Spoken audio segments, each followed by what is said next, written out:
When use computer to fax out by printer and show an error message, click Status Job Cancel. Incorrect login username or password.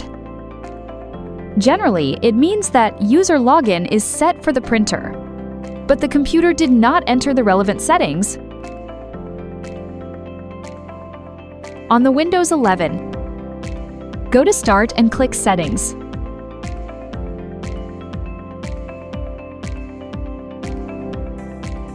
Click Bluetooth and Devices.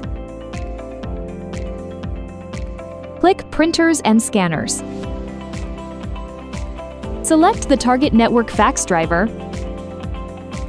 Click Printing Preferences. Click Fax TX Setting. Select Authentication.